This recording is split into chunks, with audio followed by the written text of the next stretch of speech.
1 month later, President Kennedy announced new civil rights legislation and became the first U.S. president to say publicly that segregation is illegal and morally wrong.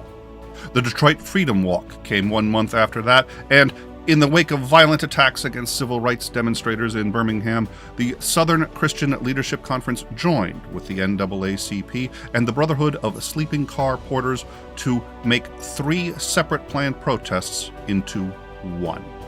This would be the March on Washington, to call for fair treatment and equal opportunity for Black Americans, as well as to advocate for the passage of the Civil Rights Act, which had been stalled in Congress.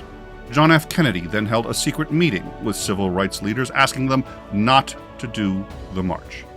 He argued that it was ill-timed and that the goal was to get Congress to pass the bill, not to just have a big show at the Capitol.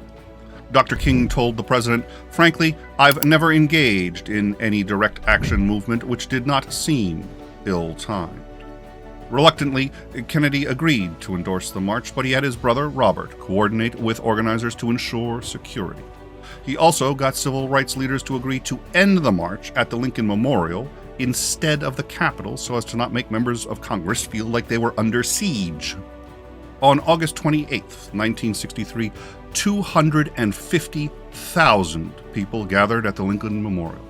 Of the many presenters that day, King was asked to speak, but at the end, and he was given only 5 minutes.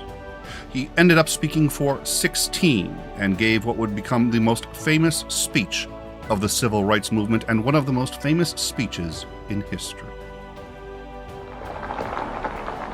So even though we face the difficulties of today and tomorrow, I still have a dream. It is a dream deeply rooted in the American dream. I have a dream that one day this nation will rise up and live out the true meaning of its creed. We hold these truths to be self-evident, that all men are created equal.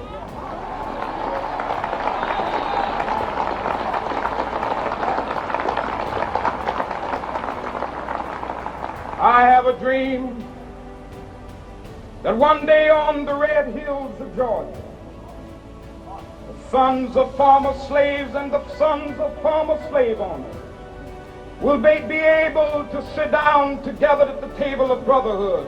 I have a dream that one day, even the state of Mississippi, a state sweltering with the heat of injustice, sweltering with the heat of oppression, will be transformed into an oasis of freedom and justice. I have a dream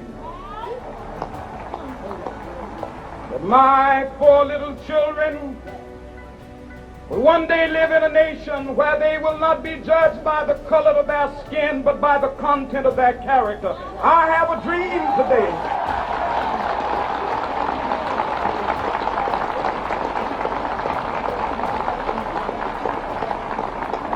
I have a dream that one day down in Alabama, with its vicious racists, with its governor having his lips dripping with the words of interposition and nullification, one day right there in Alabama, little black boys and black girls will be able to join hands with little white boys and white girls as sisters and brothers. I have a dream today.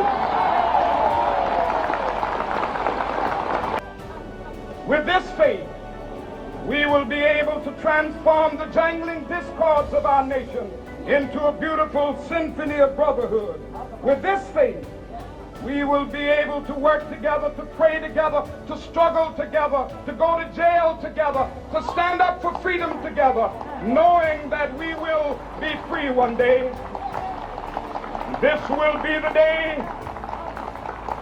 This will be the day when all of God's children will be able to sing with new meaning, "My country, 'tis of thee. Sweet land of liberty, of thee I sing.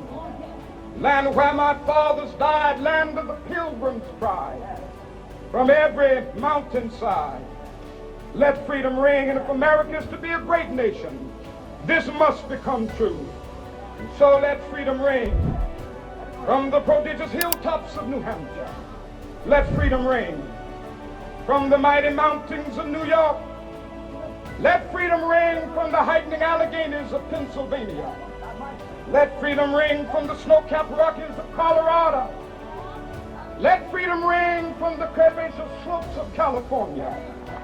And when we allow freedom ring, when we let it ring from every village and every hamlet, from every state and every city, we will be able to speed up that day when all of God's children, black men and white men, Jews and Gentiles, Protestants and Catholics, will be able to join hands and sing in the words of the old Negro spiritual, free at last, thank God Almighty, we are free at last.